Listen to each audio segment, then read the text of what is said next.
All right, here we go. Happy Wednesday, happy Project Healing Water special. We are at it once again. Here it is, September the 23rd. Here we go. Get things queued up, brought up, and getting ready to tie some flies. So I kind of struggled a little bit earlier today trying to think about what fly to tie, what specific fly to tie today, tonight. But it didn't happen. Nothing came to me. Um, so what we are going to do is we're going to just dive into the creative license. Why did that come up as a... I think I have my live streams crisscrossed. Nope, that's an old live stream. I'm trying to pull things up on my iPod here. That way I can see what we are doing on the bench. Here we go. It's hard to keep these two different live streams managed. I wish I had an assistant. It'd be nice if I could just, I don't know, roll right in and I don't know. Hey, here we are. Let's tie some flies. But it's not going to ever be that easy. All right, so we'll give it a few minutes. Let some people roll in. We got 3, 4, 5 people checking us out. Thanks for tuning in. This is our Project Healing Waters fly fishing special. About 6 months ago, the coronavirus global pandemic came sweeping across and shocked and awed us into the point where we are no longer meeting person to person, face to face, human face to human face. Y'all can see my face. I can't see you though. But I know you're here with me because you guys are so awesome. You hit that like button, that, as they say, smash that like button, if you will.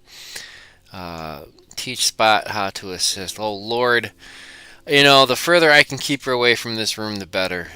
It's kind of a worst case scenario. Sometimes as a responsible cat owner, I always feel nervous about any of my pets, either of my cats, taking a bite of a fly, not knowing that there's a hook inside of it and doing some damage. But I don't know. We're going to have some fun with some scraps. I got all sorts of junk to pick from laying on the bench. I don't have to dig too far to get to pretty much anything right now. And that's what tonight's going to be all about. Imagination. Imagination is your only limitation. And that's one thing I want you to always remember. I repeat myself a lot.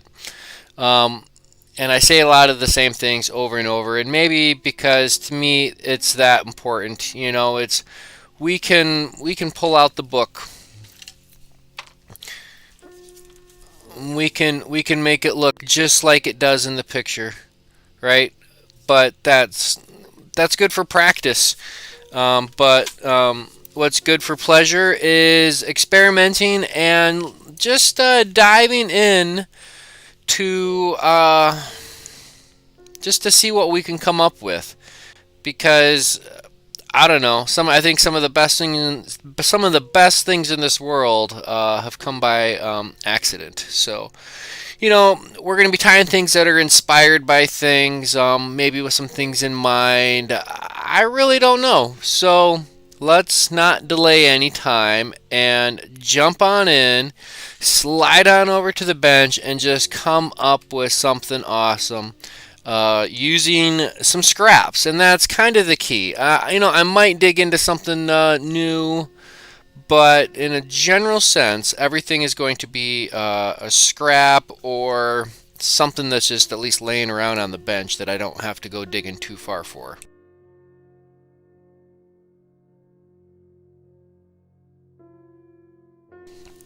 All right, got some hot coffee off to the side,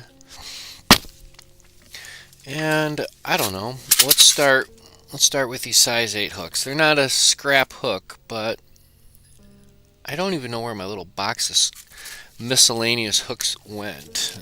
I know it's around here somewhere. Ah, you know what?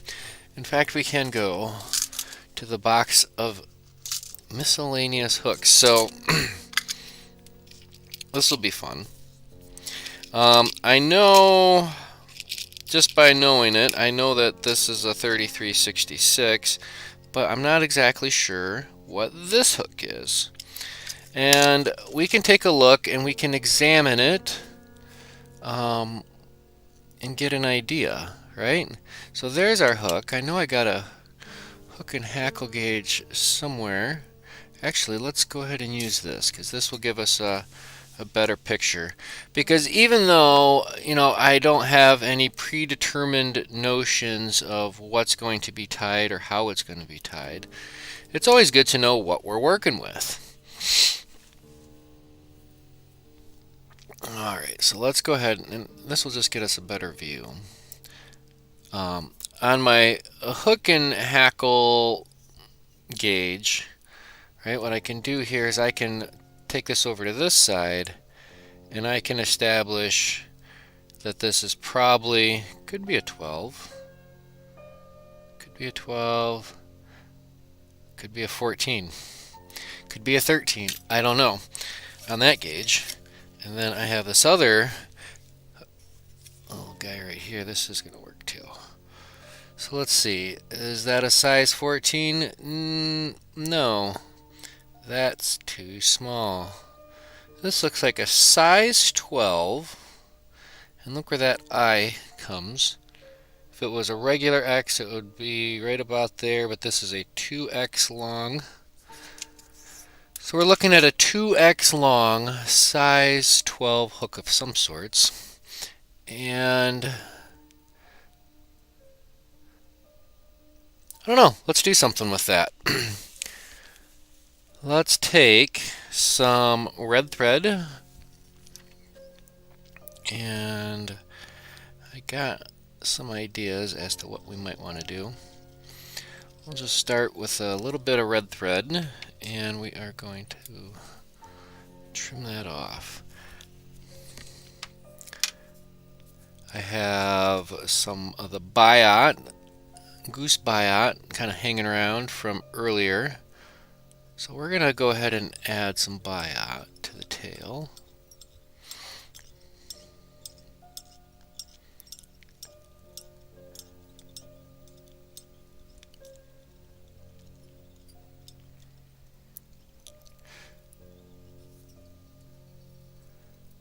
And we did these, did we do these last week? The Prince Nymph?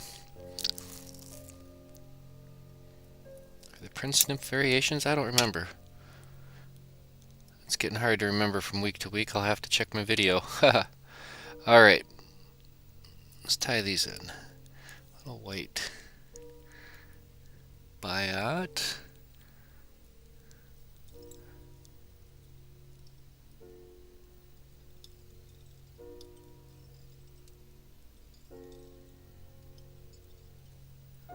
I like to tie it in on the back end, and then I like to tack it in up front.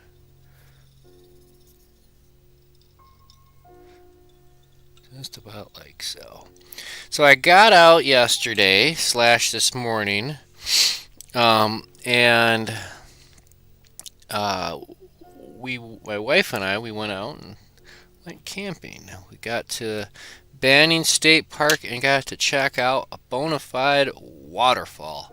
And I tell you what, this is the time to drive around in Minnesota, out into the sticks, out into the country, out into the woods.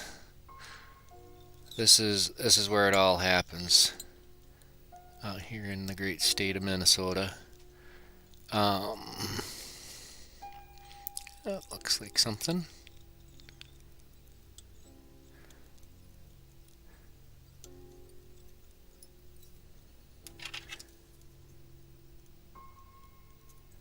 Alright, let's see.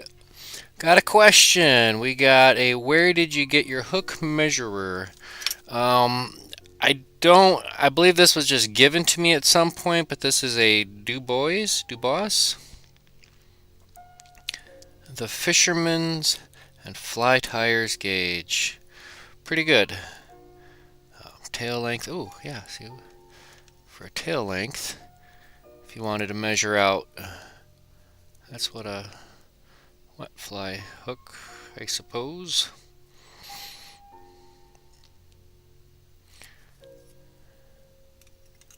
I don't know where that's based off of there.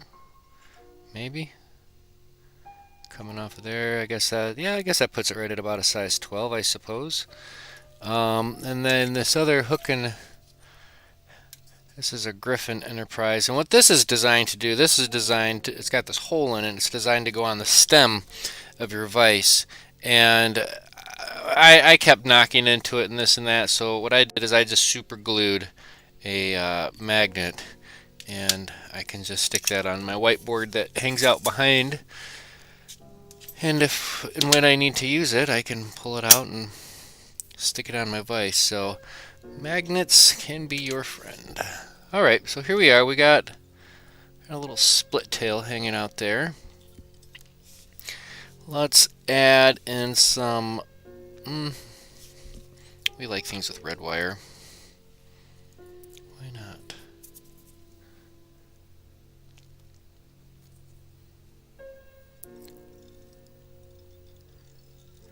We'll run this wed wile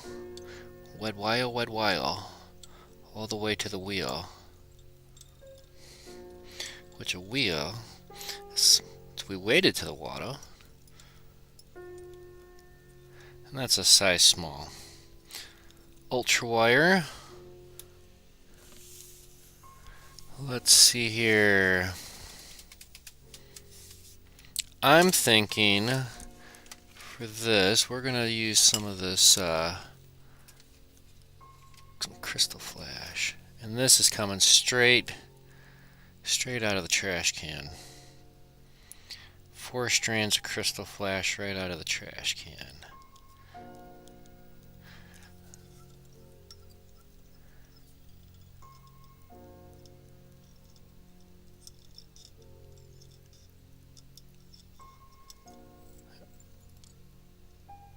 There we go.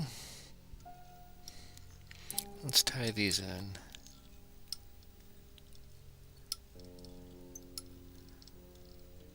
I'm going to make a little kind of a pearlesque body.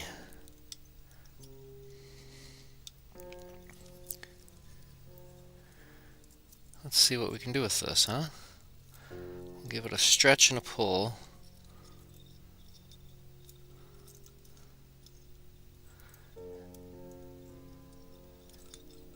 And it's not that long, so we have to be careful.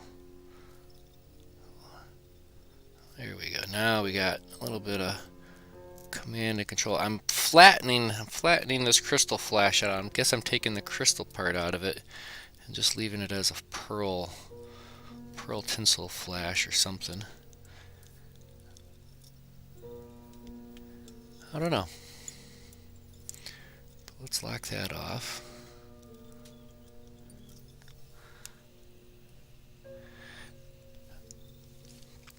I am using a Regal vise. Regal vise with a standard jaw. Guess I could trim these off.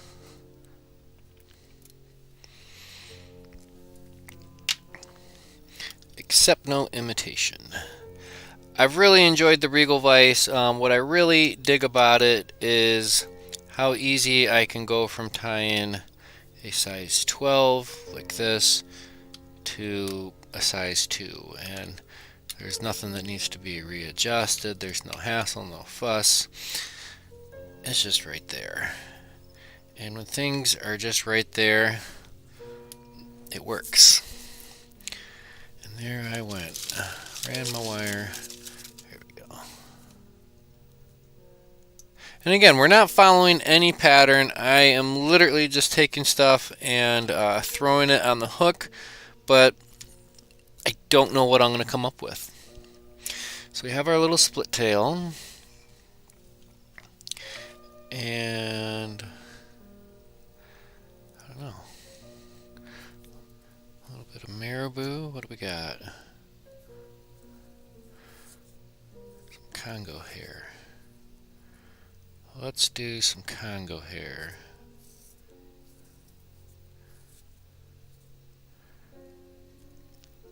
Tell you what we're going to do. We're going to build a little bump with some, might as well just use our thread, I suppose. We're going to build up a small bump of thread right up here. I guess it doesn't have to be too small, too big of a bump. We're going to make ourselves a dubbing loop. And we'll find my shepherd's hook. Where'd it go? There it is, behind the coffee.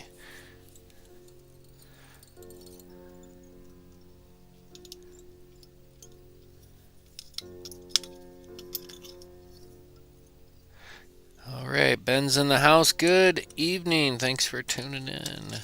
We are having fun with scraps today. If we're just jumping in, we are kind of, it's just another way for a freestyle. I mean, I'm really not following any particular pattern or anything. Let's see, I got 1, 2, I got both those clips here. I'm going to slide my vise off to the side, off camera for just a quick second, because we're going to show you how we do this. Slide that off to the side. Alright, look at this. I have this little Stefano gadget. I don't remember what it's called, but what I like to do here is I will take some of my Congo hair and we're going to tuck it in just about like so. And I'm going to give it a wrap 1, a wrap 2, that's fine. I think that'll be plenty enough. And then I use my little grabber. Alright, make sure I get onto that nice and good. We'll make sure we trim this nice and even, and then this little track underneath.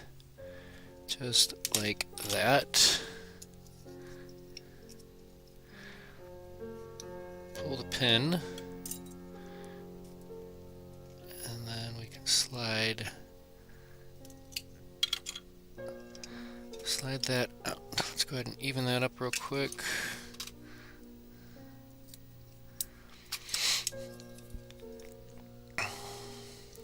And because the loop is on the left, we need to trim that loop. And it's always nice to have a bit to transfer to, and we're going to get right in there.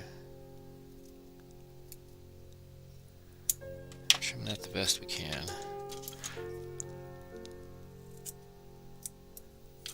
Alright, so I guess kind of going back to that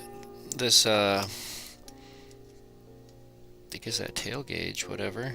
I guess we would want a tail length, but that's not sure what that's all about. Wing length, there we go. Wing length for a wet fly.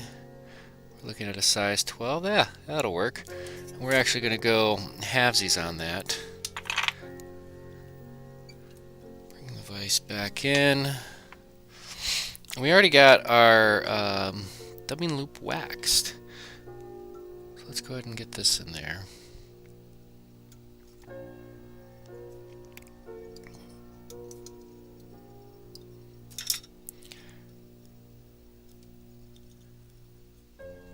Big long loop for really what we're trying to accomplish here. But here we are, we're going to spin this in 3D. Use the whip finish tool to rest my dubbing loop on, because what that does is on this end here, maybe I won't point with my scissors, on this end here, right where that's opened on the tool, you can see it's open, but by going on that side of it, it pinches everything together. So now I can spin it to win it.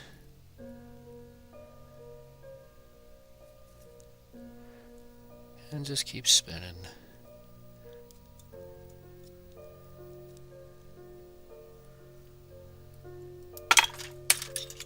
Did that break, or did that... It could have broke. I don't know. I don't know. Let's just take a grab with our hook and hackle grabber, plier grabber, hook grabber thinger. And it looks like it did break, so we're going to give that a couple twists.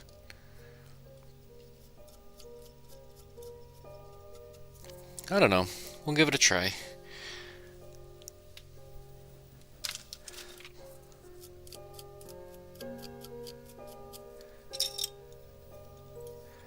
And let's see what we can do here.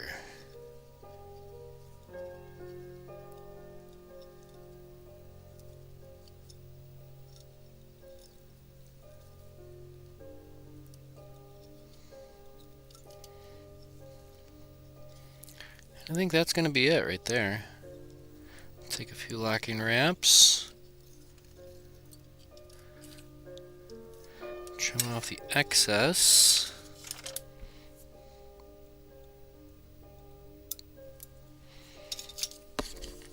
And here we go.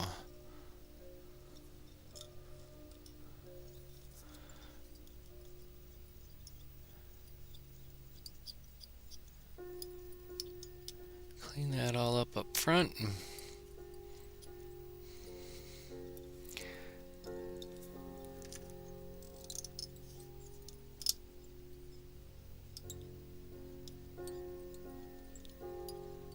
Back just a little bit. I like that. I think that'd be a good time for a whip finish.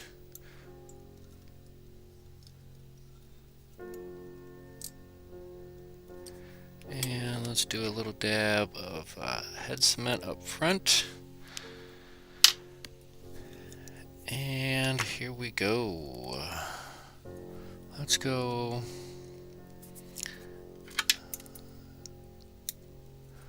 Let's get a couple of those wild childs out of there. I think that's good.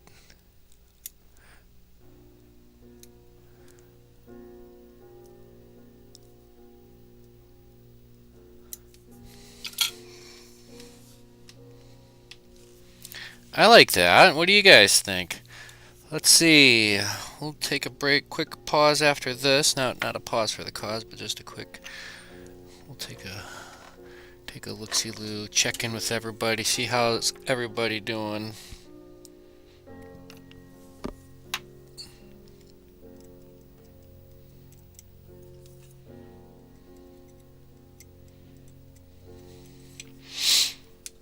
There we go.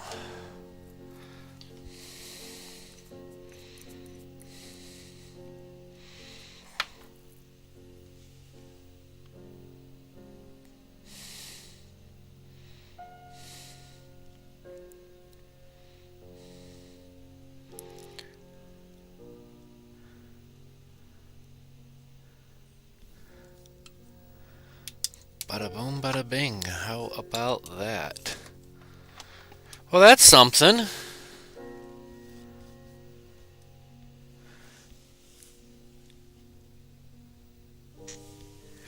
All right, let's. It looks like the camera froze.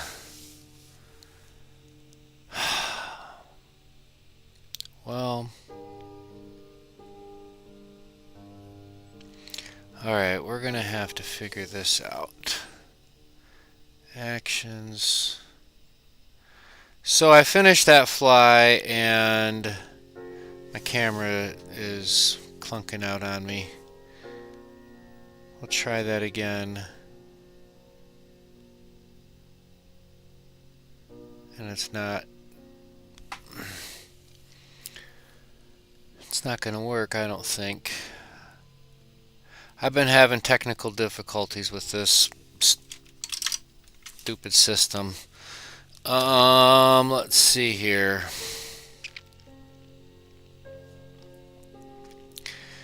It's because I'm having glitches with my Wi-Fi internet, which is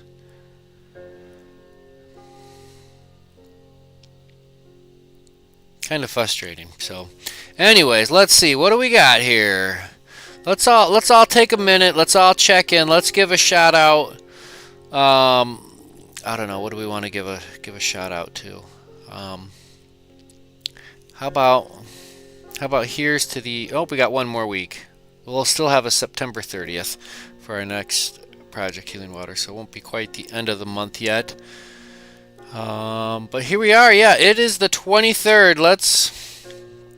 Let me hear your name in the comments. Let's do in the comments what the last fly you tied was. What was the last fly that you tied? If it has a name, what was its name and size and colors? Give me a description of what the fly you tied last was in the comments. Because what we can do is we can post pictures and stuff. It's another thing to give a written description of a fly. The head, hackle, this, that, and the other. All right, let's see if we can't pull this camera back up again. There we go. It should be working. It's got the right sequence code.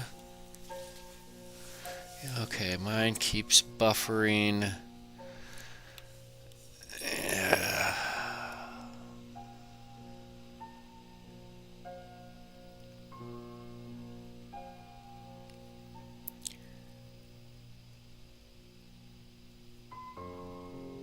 Let's try this.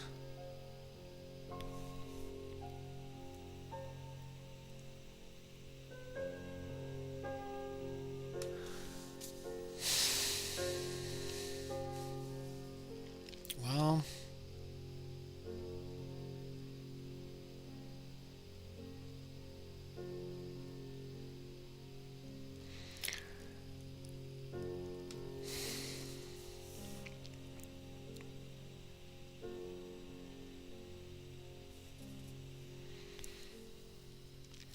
I don't know what to do, boys and girls. I just can't get my camera to link up and sync up.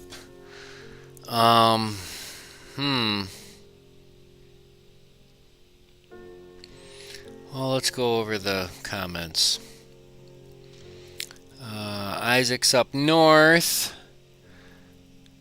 Isaac wants to know Iowa State or Hawkeyes. Gophers fan. I actually want one of my first jobs since my camera isn't working on the Vice right now. I'm just going to take a few minutes and jibber jabber and just talk to you guys and gals. For whatever reason, when I got to Minnesota, things happened and I wasn't working in my usual line of work, and I found myself working as a security guard. And I was a security guard for the Gophers sporting events. And dude, it was so much fun. I got to hang out in the football stadium and the what do you call it? Hockey and basketball. So I don't know what to say, guys, folks. My camera's dead. That camera's dead, so we're stuck with the live stream. We'll keep this going for a little while. I guess we'll just do some Q&A, questions and answers. The Vice is gone. That camera is dead. For whatever reason, it is just the feed is not connecting, and I really don't have the capability to quick, fast, and in a hurry get the camera out there. Anyways, so yeah, Gophers. Anyways, I'd never been to a place or a state that in the fight song they had to sing their own spell out their own state. That was kind of weird. Let's see here. So Josh says, ever since school started, there's been internet issues, and the VA's has been this way for me the past 2 weeks. Okay, so I'm probably not the only one. And you know what? It's 6:30, 6 o'clock. Everybody's coming home from work. I'm sure I'm just smashing into whatever internet. Gosh, what do you do, man? Let's see here. We're still buffering. Can't remember the name, but it was a floating head that you taught me in St. Cloud. Maybe it was a muddler minnow. A floating head. It might have looked something similar to that. Blurry, out of focus. Um, let's see here. Muddler minnow. I think may have taught a muddler minnow. I'm not sure. I've taught a lot of flies. Let's see here. Dale is tied Sean Gunner's commando hopper using military provided materials. You know, I've looked and I've looked for quite some time, and I could have swore at one point I found an Army field manual, an FM, as we refer to it in the military, FM, whatever, whatever, whatever. That's the field manual. Let's turn this extra side light off. Field manuals, right? So I thought there might have been some sort of survival of something or another, but who knows? Let's see here. David Perez, thanks for tuning in. You're new. That's all right. We like new. New is awesome. But he made a caddisfly with squirrel fur instead of elk hair. I bet you that's a pretty unique little caddis. I love caddis and I love squirrel. I think there should be more squirrel tail out there. Right now, the squirrels are just going absolutely nuts.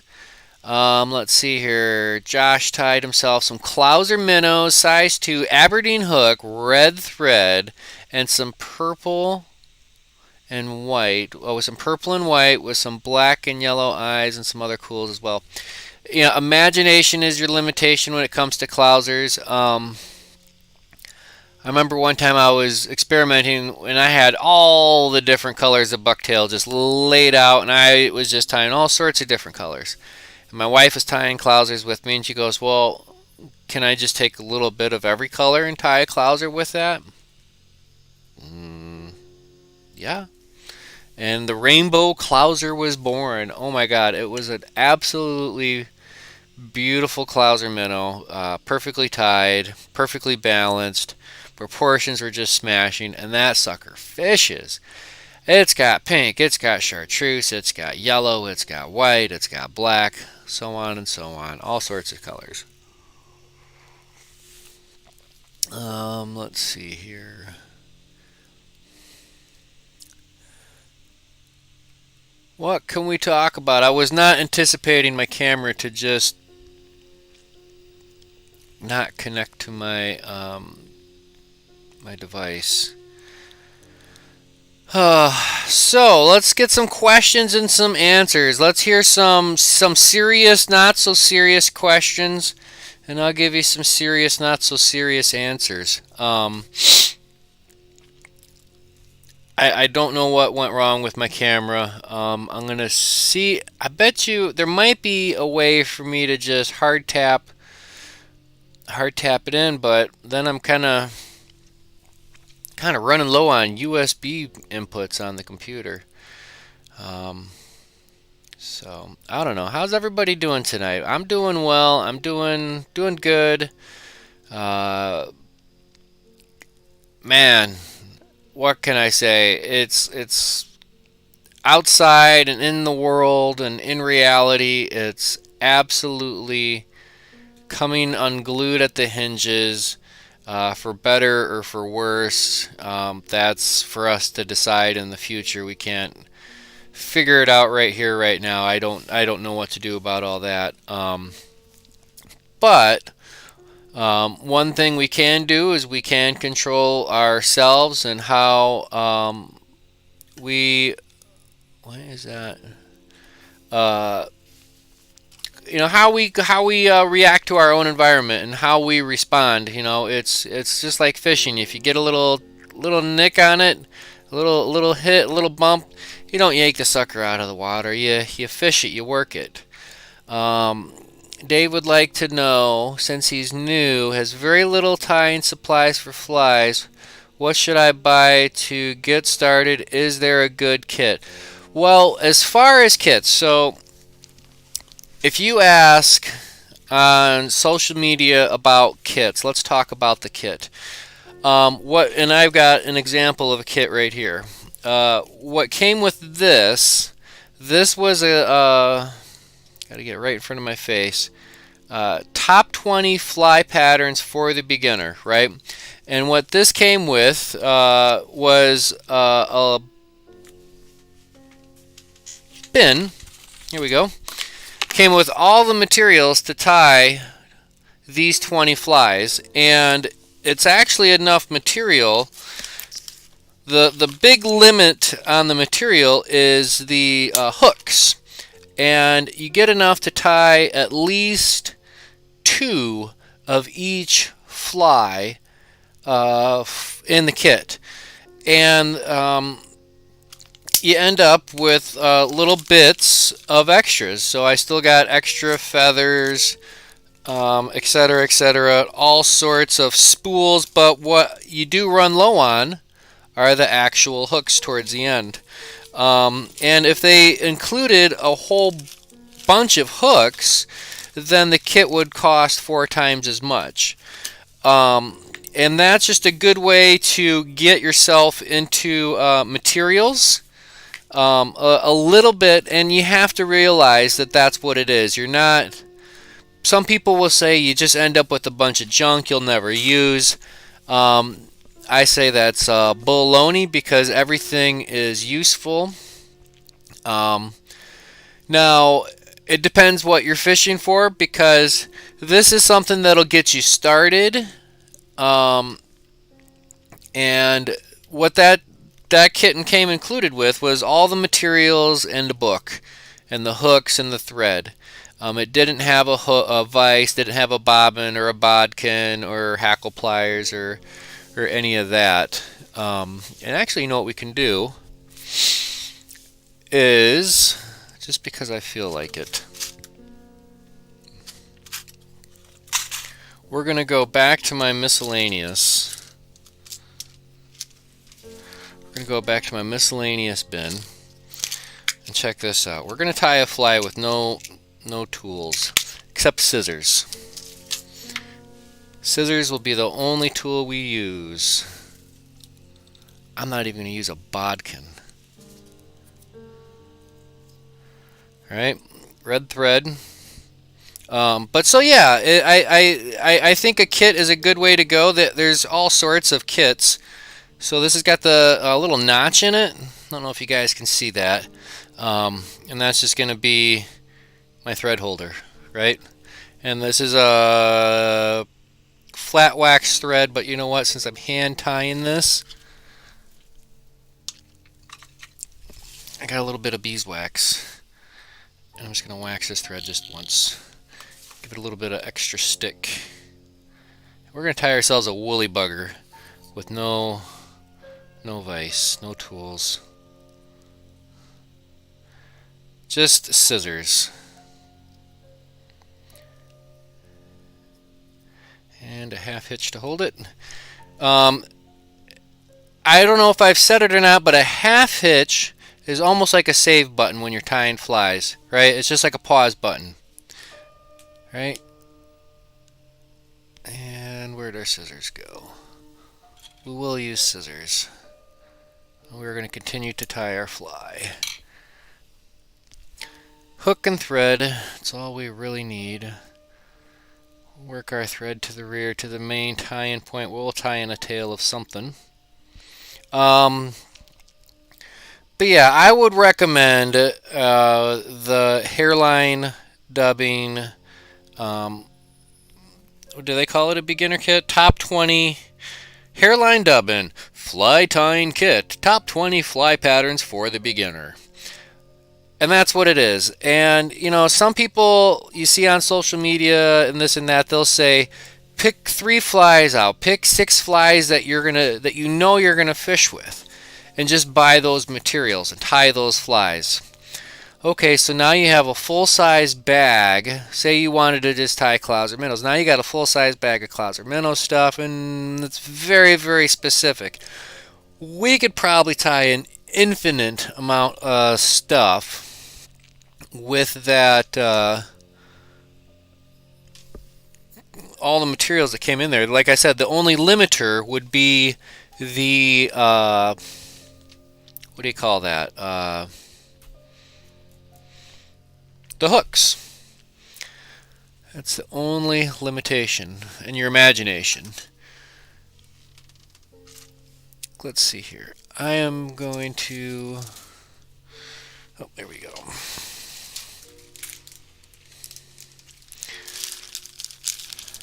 Let's grab some marabou. Just because it's handy. And it's bright yellow. I like this bright yellow. Bright yellow and red.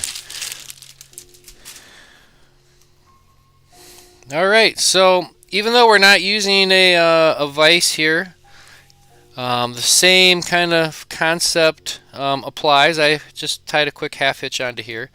But I want to measure this out, proportionate. Make sure I got about one hook's length. A hook to a hook and a half.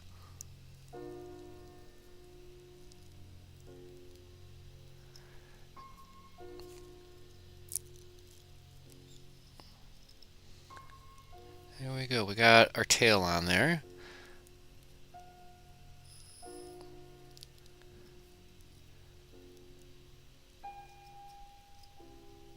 And let's just throw a half hitch. Boop.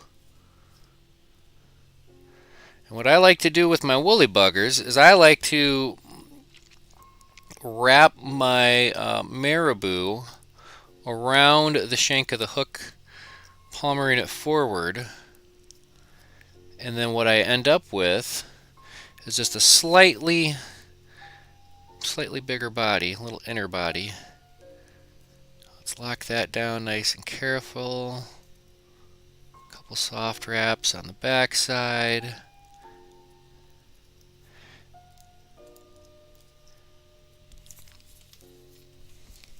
And the scissors. So, but I mean, really, any starter kit would be fine. You know, the tools are not going to be the greatest of quality, but then again, if you're a beginner, I mean, you need some sort of standard to work off of. Let's throw a quick half hitch in here so we can save our progress. We're doing good. We have a tail, bright yellow tail, working our way up here. I'm going to work my thread back over top of that marabou body. So we went from fun with scraps to hand tying our fly. Let's give ourselves a little bit more length. And having some weight on here, for me it helps. Keeps everything in order. Let's go with our chenille.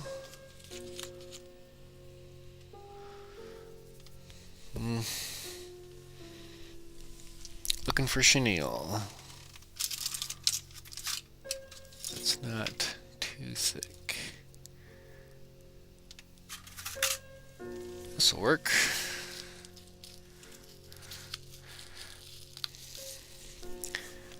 And I am going to go ahead and trim this off. Normally I would leave something like this on the card while I tie the fly, but since I'm doing this all by hand, I'm going to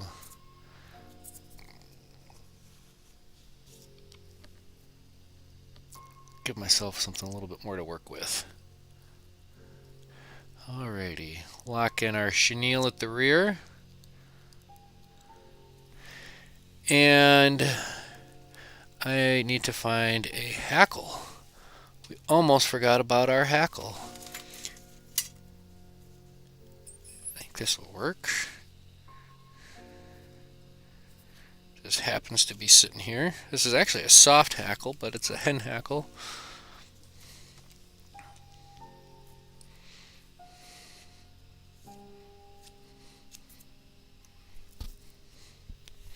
Don't do that. Don't put hooks in your mouth, and don't put fly tying material in your mouth. You don't know where it's been. We'll do a little notch on the back side. And we're going to tie this like a basic bugger. We're not going to deal with wire or anything, reverse tying and such. We're just going to tie in our hackle at the rear. Now we're going to work our thread forward. We're going to park our thread an eye's length behind the eye. So some of the guys, actually everybody in the St. Cloud Project Healing Waters program received a beginner kit. What do you guys think of that beginner kit? I know what I know, but how do you guys feel about that as beginners? I mean, it's a beginner kit. I started with the beginner kit, and look where I am. I'm stuck in my basement tying flies online with my friends. Let's bring our chenille forward, and what I do is I just I pinch it with my back two fingers over here. Work that chenille forward. Adapt and overcome. That's what they say, right? Alright.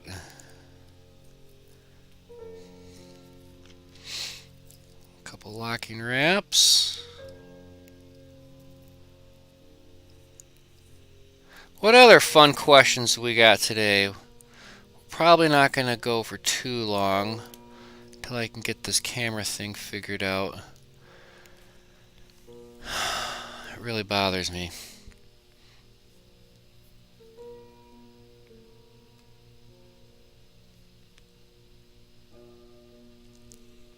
It's just not going to work.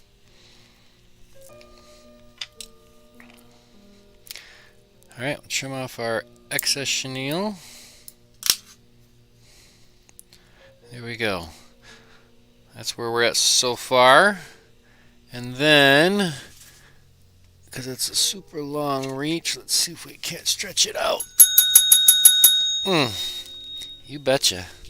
It's hackle time. Oh yeah, we were going to do this with no hackle pliers either. Alright, so we'll be real careful around that tip of that hook, and what's nice is at this point we're actually just hanging on to the bend of the hook.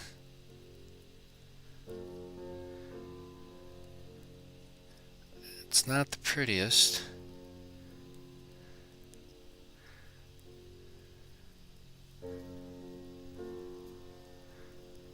But it's going to be a dang gum woolly bugger. I'm going to back that up a couple of wraps. See if I can get that just a little bit more even.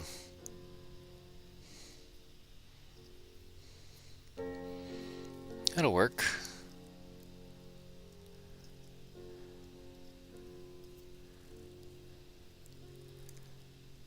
A few locking wraps behind. We'll get in front, fold that back. There we go.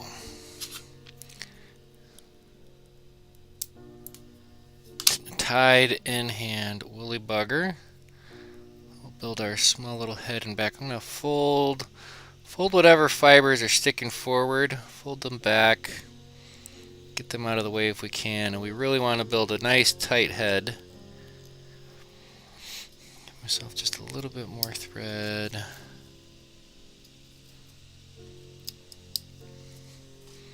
Give myself just a little bit more wax.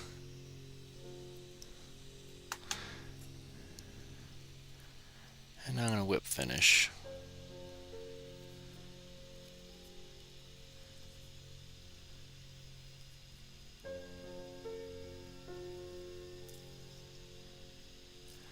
And that is a tied in hand woolly bugger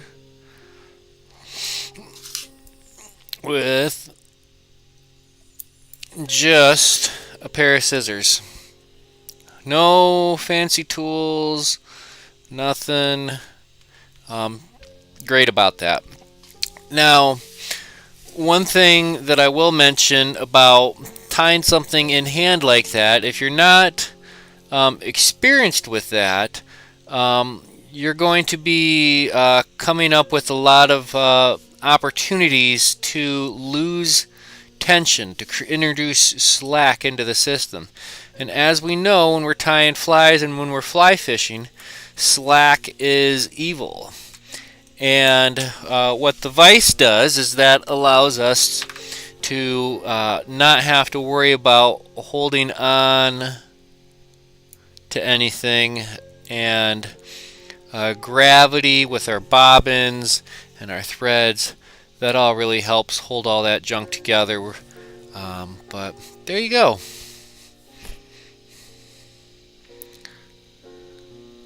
Tied in hand woolly bugger.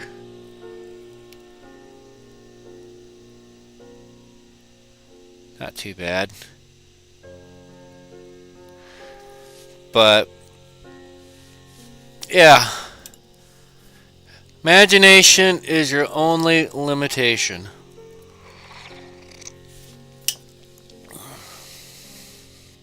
And that was the standard for so many years. For so many years, that's how flies were tied. Simply tied by hand. And they had special floss, silk floss that they used, and they waxed a lot of it. Their threads, their bobbins, or their spools of thread weren't super big spools. They were kind of like the small little mini bobbins, or just thread from a coat, or whatever. Imagination is the limitation. Don't let anything stop you. Don't anything slow you down. If you're running low on materials, start looking around. I'm sure you'll find something.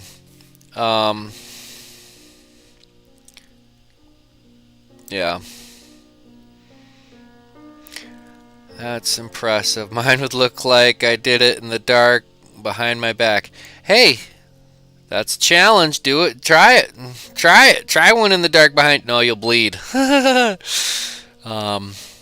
And the thing is, when you are tying a fly like that and you're holding it for so long with your bare hands, your fingertips almost get a little numb. I don't know. It's a good practice. It's a good practice. And, is this the world's best woolly bugger? Absolutely not. But, hey, I got somebody willing to buy it for $1. That'll work. I like it. So, what else do we got? Questions, comments, concerns. Let's do some questions. We got the beginner question. Oh, I see we got this. I see that we got all the chats tuning in. So Josh says, yeah, the kit was nice. He does have some leftover material. And yeah, the super small hooks. When we are used to tying flies in single digit size hook, 2, 4, 6, 8, maybe a 10. And then you get into these trout flies and they're 12, 14, 16, 18s, 20s. That is ridiculous. Absolutely ridiculous. But we'll figure it out. It's almost, you just have to go by intuition when you're tying a fly that small. I find that, it's really comes down to tying small flies. In my opinion, one of the first things you need is small thread. You need an appropriately sized thread when it comes down to small hooks. What do I think about the Thorn Brothers? So the Thorn Brothers is the rod shop, and then the Fly Angler is the small shop attached to that. And I don't know if I've got my. It's around here somewhere. Absolutely, good folks out there at the Fly Angler, Thorn Brothers. Um, Good people, willing to answer any questions. Any of the fly shops, here in Minnesota, I cannot and will not talk negatively about any of them. I have great things to say about all of them,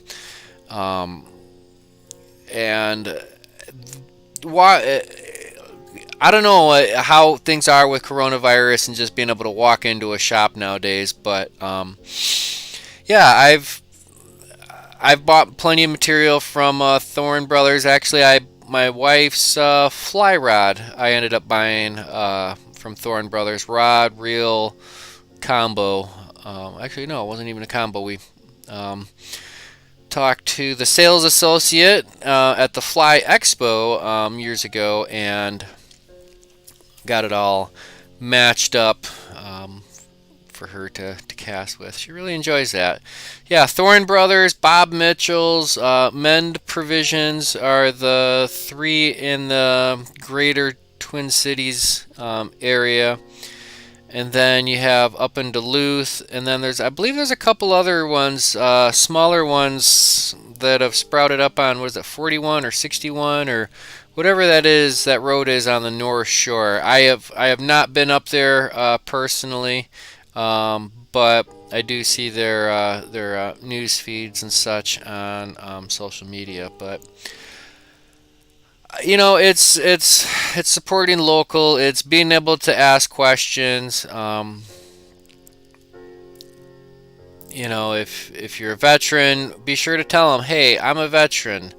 They may or may not give you a discount. You may or may not get a 10% off, but if nothing else, immediately and let them know you're a veteran before you get to the cash register. Because if you let them know, hey, I'm a veteran, I'm interested in fly fishing. This is what I've got. This is what I'm looking to get into.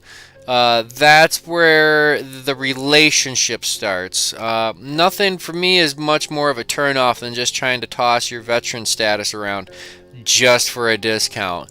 Use that veteran status as a door opener for conversation and to build relationships. That's kind of a basic rule of thumb for myself.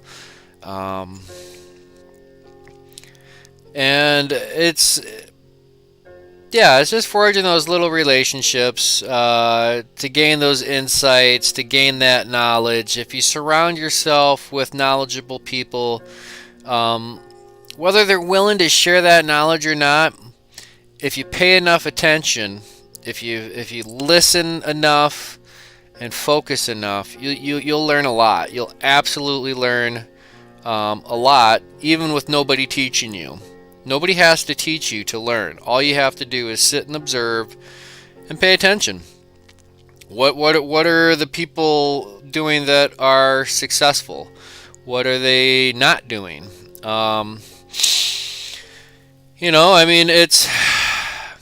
It's one thing to have a game plan. It's another thing to wing it. But I don't know.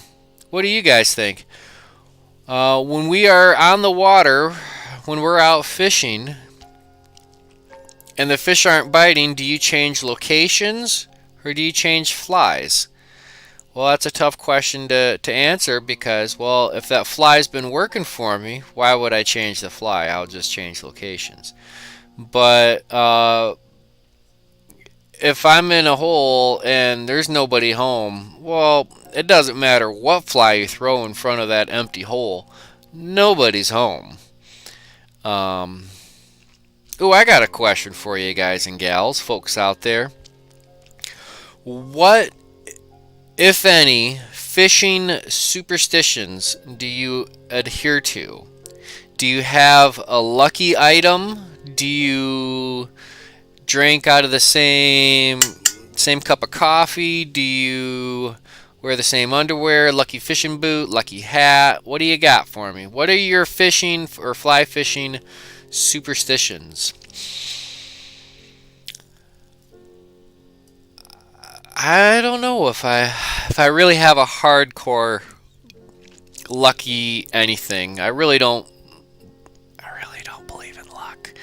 Um, Luck is what you make it. And sometimes that's all you got too is the luck. Um, I've gone out and I've worn the same fishing hats. I've got my all tied up fly tying school hat, and I've got my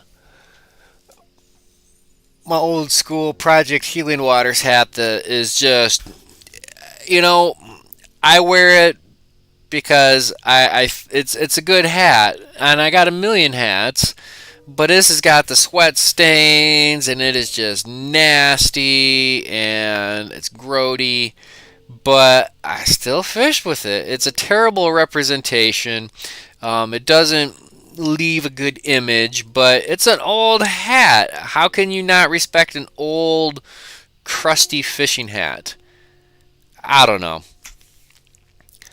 That's about it. When I used to go bowling, I used to have 46 cents and change in my left pocket because I happened to have 46 cents in my left pocket when I bowled a really, really good game one day, and I always had that. Um, I don't know. But I don't know. As far as packing stuff for fishing out in the water, I always just kind of do a systems check. Nothing's worse than getting out to the water to realize you forgot something at home. And it's not just something, it's something that might be critical, such as your wading boots or your wading staff or your fly rod, or you got your rod but forgot your reel for whatever reason. I don't know. Things like that happen. It doesn't happen often, but it does happen, and it can happen to you. Let's see here. Let's give this camera another try. I really don't know what is up with it. I wish I could have a technical answer, but it should be streaming. It should be. It's just not. Da da da da. Or maybe it's my OBS software. Maybe I'm having a software issue. My streaming software. I don't know.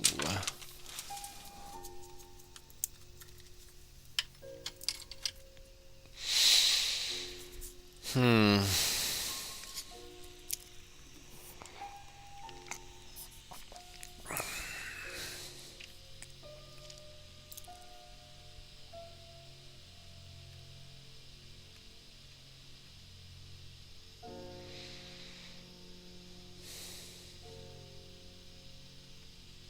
Yeah, I just don't know what's up with the software. I apologize about this, ladies and gentlemen.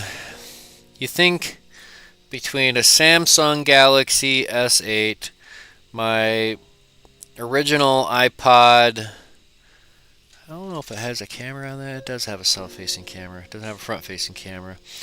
That stream cam, that camera, the computer. You think it would all work? It worked there for a little bit. We had it started, but I'm getting the camera here, and I can see the camera on the computer. I just can't. I don't want to end the. If I do anything with try to restart the software, I'm afraid we'll lose the live stream.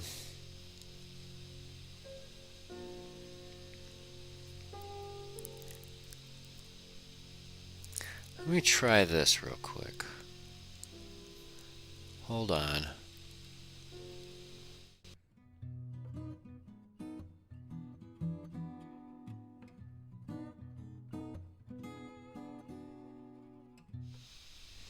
Oh my goodness.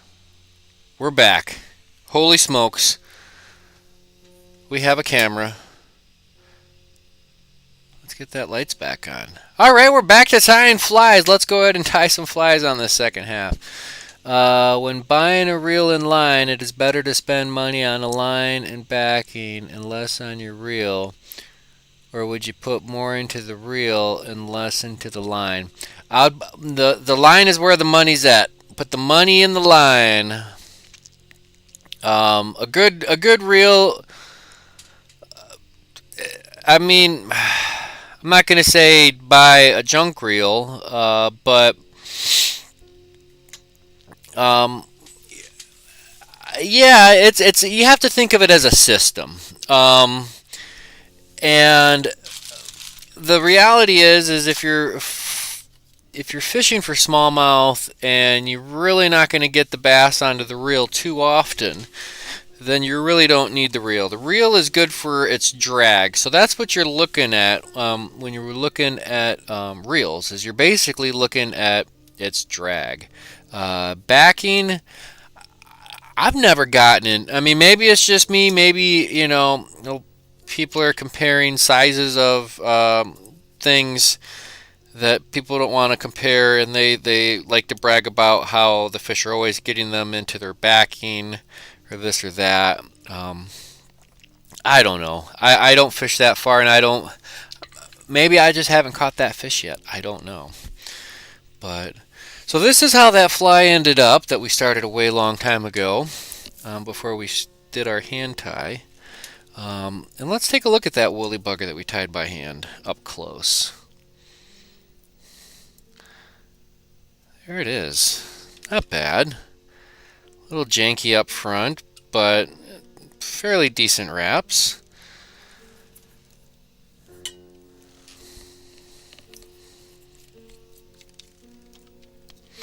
I don't think it's necessary to spend hundreds and hundreds of dollars on a reel.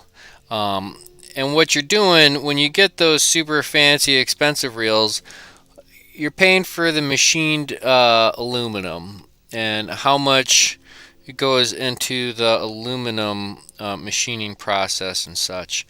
But what I would really look for, and what you're looking for with where you want to spend your money on a company that has a reputable replacement program, parts replacement program, warranty program.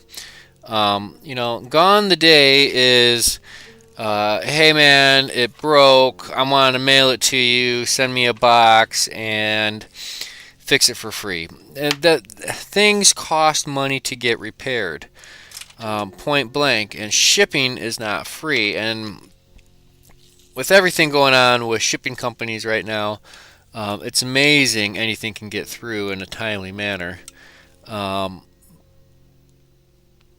But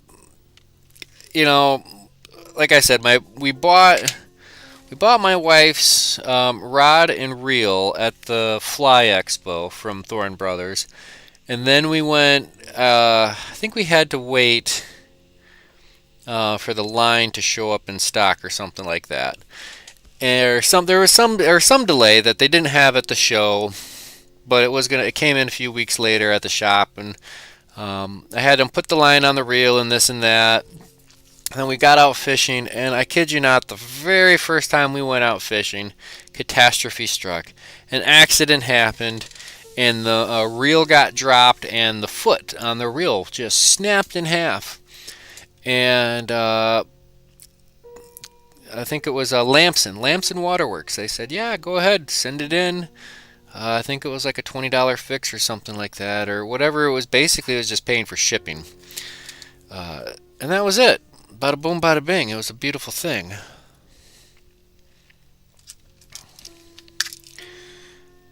Alright, let's do another random hook.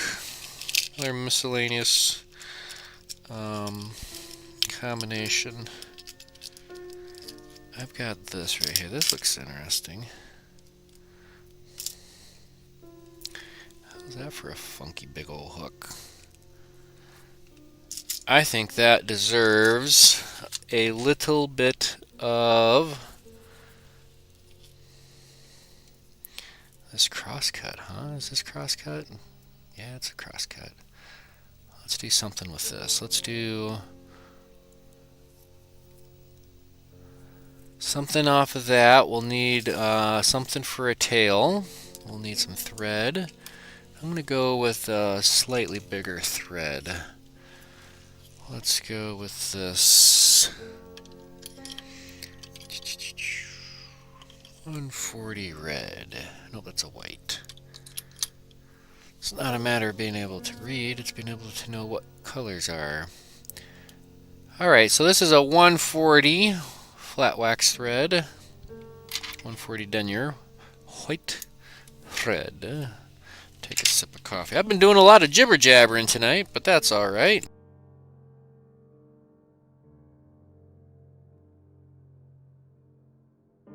Ah, that's some good coffee. Alright, let's pick out something for our tail. Let's do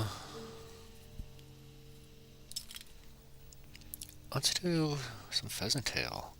Big batch of PT to stick out of that back end. Let's do that.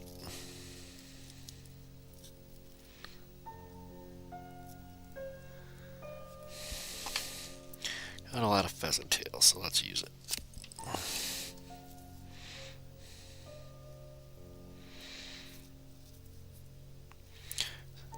Alright, so I don't get those all kind of pointed in the same direction. I'm going to give that a little pinch and twist. Kind of get those fibers just kind of bunched out.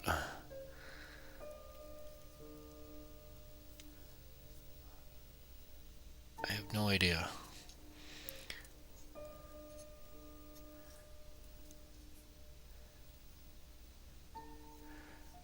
I like that, whatever it is.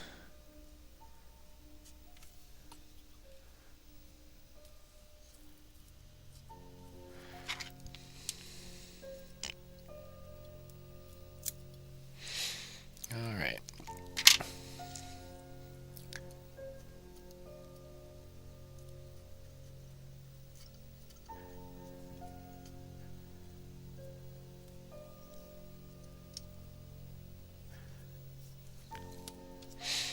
Got some of this cross cut. I don't know what we're going to do with it. Let's just tie it in.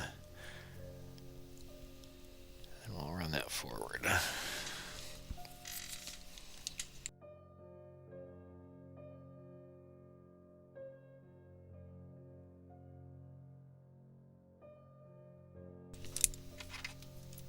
I'm going to do is I'm going to give this a little snip.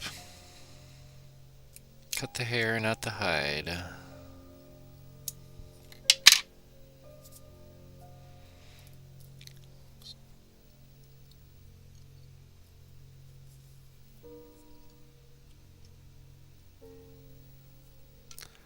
Hide side out, because that's going to roll.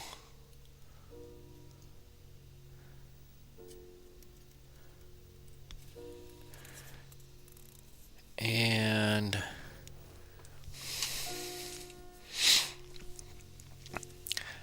because I don't have any glue, I am going to tie a wire in there.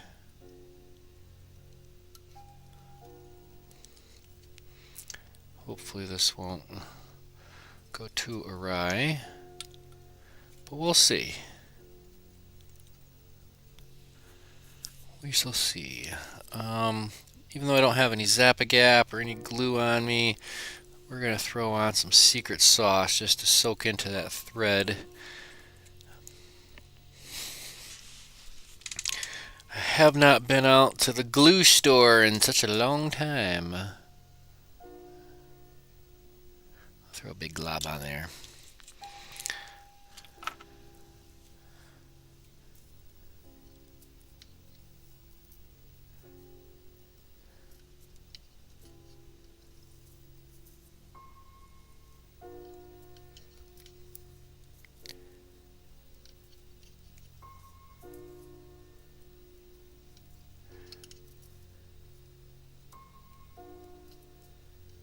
Just pushes it forward.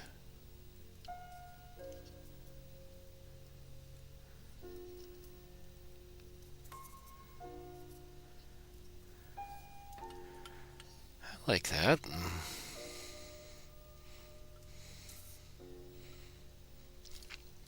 Let's give that a nice close trim right about there. All right. Give that a little fluff out. We're gonna just run our wire through all this madness. Hopefully we won't capture too much of it.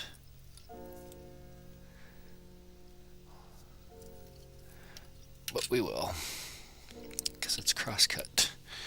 What was I thinking? That's why you got the bodkins.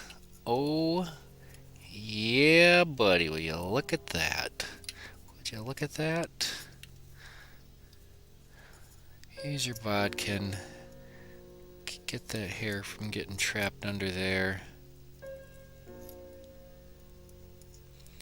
Pick it out.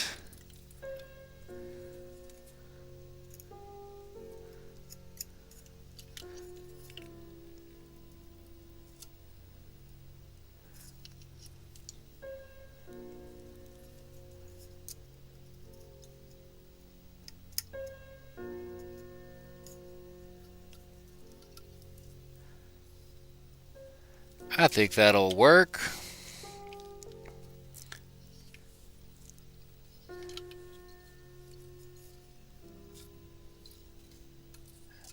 Actually, you know what? Watch this. This is gonna be something different.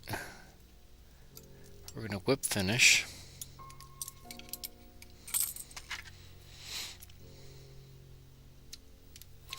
And then we're gonna do this with the copper wire.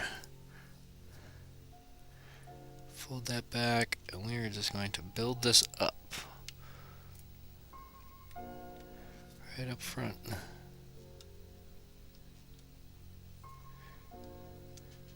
Brassy, copper brown, copper wire, ultra wire.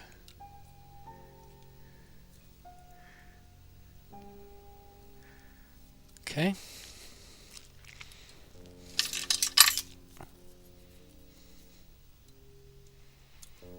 Give that a trim. What we're going to do is we're going to come in with our UV head cement. I got some UV Cure Solar Res.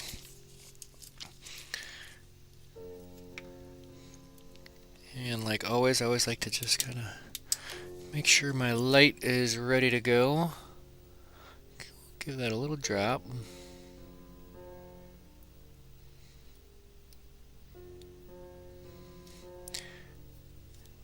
I'll give it a drop and we'll just let it soak in just a little bit, and then we'll set it. Then we're going to roll it to the side, and then we'll set it. Because I'm not going to be able to get this all in up front here in one big splash. I suppose I could, but it wouldn't be very effective. Let's try it. Get it around there, let it work its way kind of self-level into the cracks. And just like that.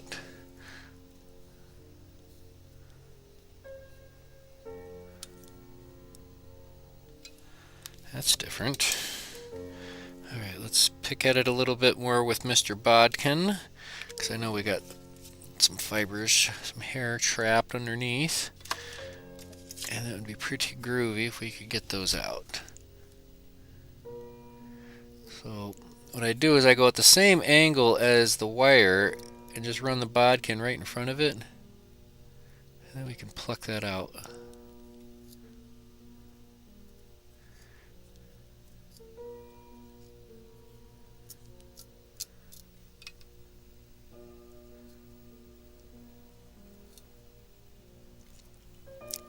Boy, this is going to be a fishy little fly, I tell you that.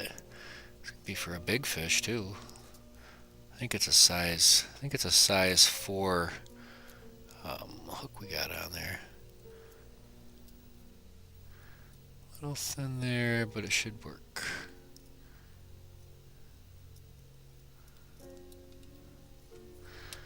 I like that. That's something special.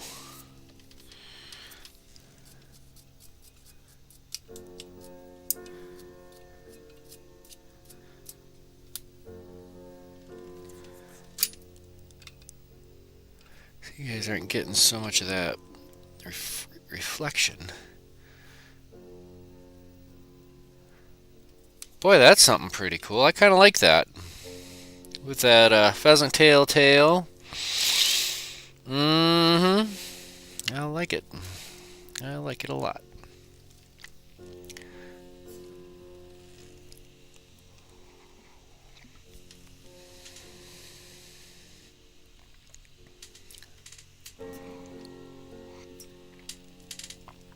All right. Let's see here. Let's do one more. That kind of gives me an idea of a fly that I remember tying at one point. And I'm just going to go off of memory here. I'm going to have to go off of my thing of miscellaneous hooks. And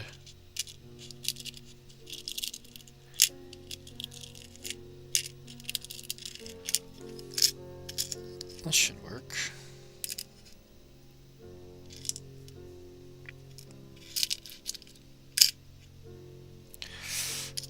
Ow. Alright, here's a little random scud hook.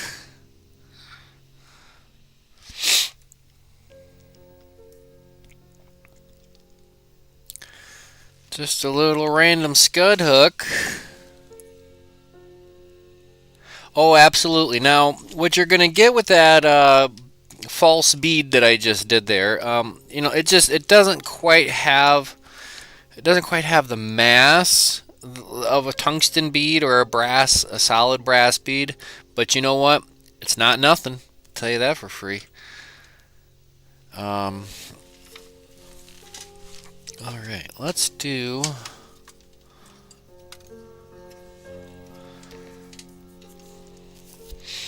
Let's do this. Let's do a. Let's go back to our red thread.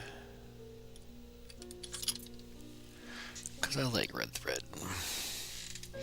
This is that A. Uni.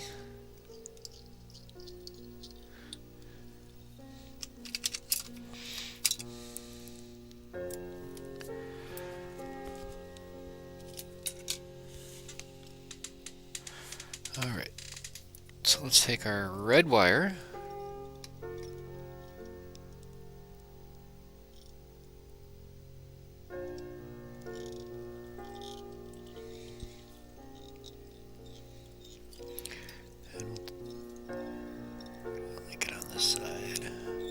So I can see it. We'll tie this in front to rear.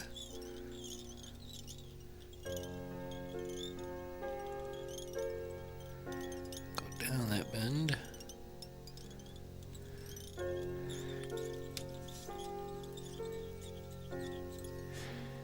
And let's do the same with our copper wire.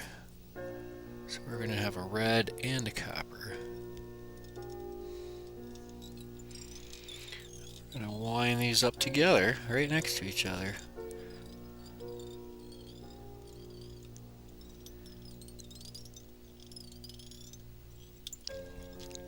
Because what you'll get sometimes, you'll see a two-tone, what is it, a copper? Maybe we'll do maybe we'll have to do this as a bona fide pattern. But a copper john, a little zebra copper john.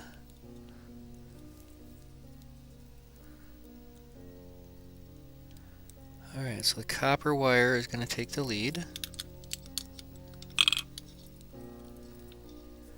And the trick is just don't crisscross them.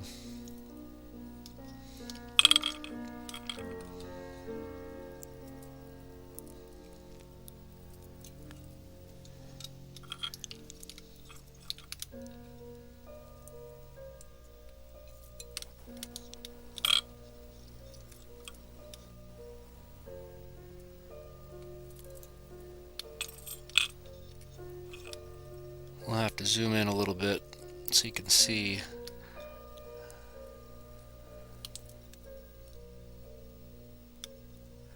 See this all come down.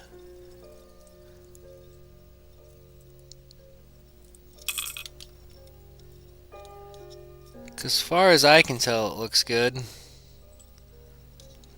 I can't see if I screwed up too bad.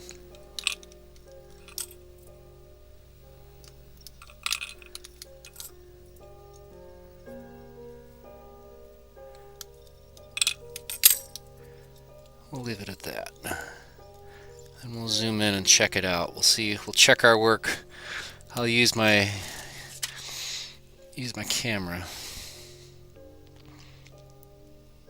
to inspect my work because I really can't see that. We'll just keep it simple. We'll add some peacock curl.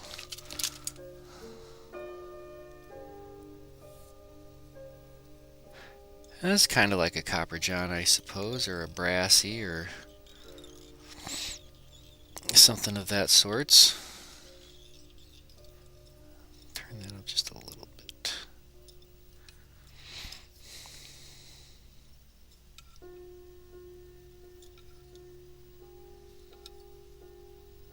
Oh, you know what we forgot to do? Forgot to give it our twist. I like to give it a twist. Holy smokes, Dave Coleman in the house. Good evening, Dave. Thanks for tuning in tonight. How's your thumb doing? Looked like it was pretty well beat up there. Got some good action on the water. Don't you just love fall fishing? I do.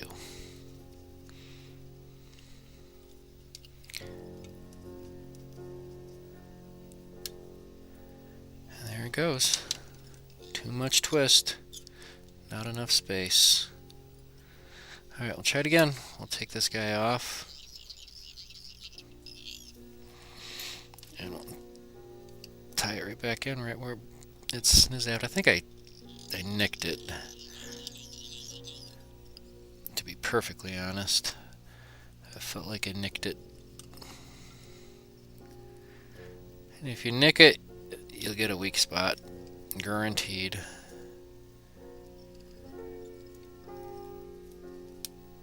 Nope, I'm just pulling on it too tight. And then we broke our thread. Wow. How about that?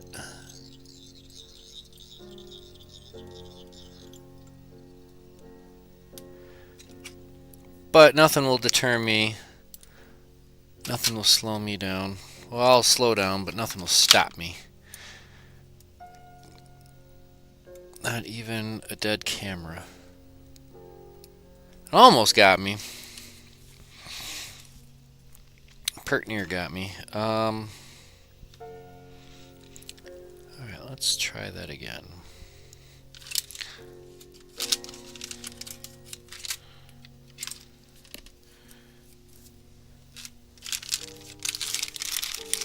A little dab of peacock.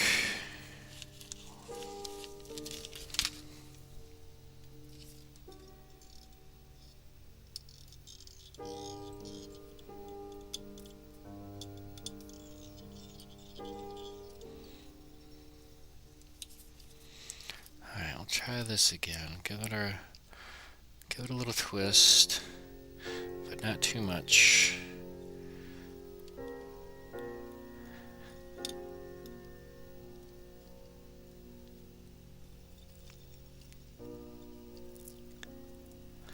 Here we go, I like that. Nice and slender. Sparse as narce on this one, eh boys?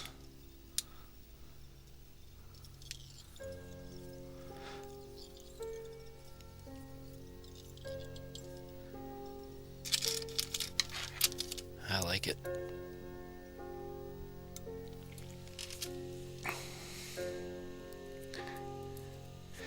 Yeah, it's 2 leave a day, throwing a 12 for 6 hours, and not a sniff all day. The muskies have lockjaw. I bet they do. Mm. Now, is that 12 weight that you throw? Is that another mangrove, or what's your 12 weight setup? Because I know you like your mangrove. Do I leave it at that? I think I do. I think I shall. We'll just do a small head up front, and then our whip finish.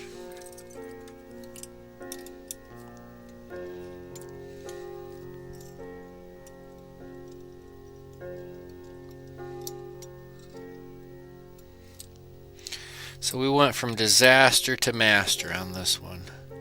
From flip to flop.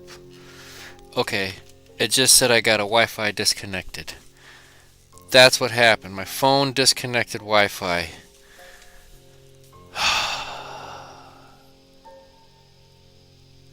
And that's what happens. I just saw it on my phone. It said Wi-Fi disconnected. So it's my phone's fault.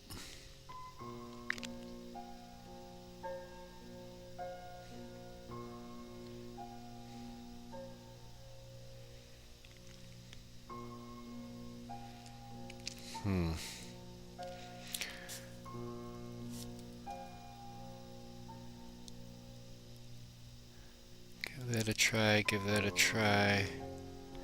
Nope, it's dead. I don't know, boys. I don't know about that camera anymore. It's sad how I can get something to work for 6 months and then after a while it just peters out and dies on me. I wish I had a better solution. I really don't know what to do anymore as far as stable, reliable. I mean, like, I'm touching the router. I'm touching the Wi-Fi router. It's not a matter of, I don't know. I don't know. So, yeah, muskie on the fly. I have not caught a muskie on the fly. I have gone out and have fished for muskie, but yeah, blew out my fingers. After I was done, my fingers were just absolutely sore from stripping. From stripping the line. It wasn't from my casting shoulder or anything like that. Although I am a little nervous because this part right here on my arm is sore. I don't know what it is. I got a little bit of weakness. But yeah, muskie, the fish of 10,000 casts. You know, I'm guaranteed to catch one next time I go out because I swear I threw 9,999 casts. And then we upped it to 100,000. Well, whatever it is, I'm out. I'm out. Not going to be able to make it. So, yeah, I mean, I don't even know. I mean, muskie, it just seems such a specialized thing. I wouldn't even know where. I really don't know where to begin for fishing for muskie by myself. I don't know what I would do. Throw a popper, I guess. I don't know. But I think we're going to just go ahead and wind her down. That's without this camera jazz working.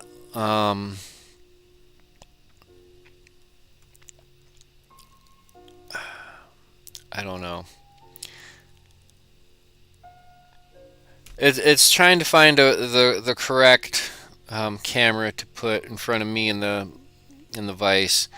I'll have to.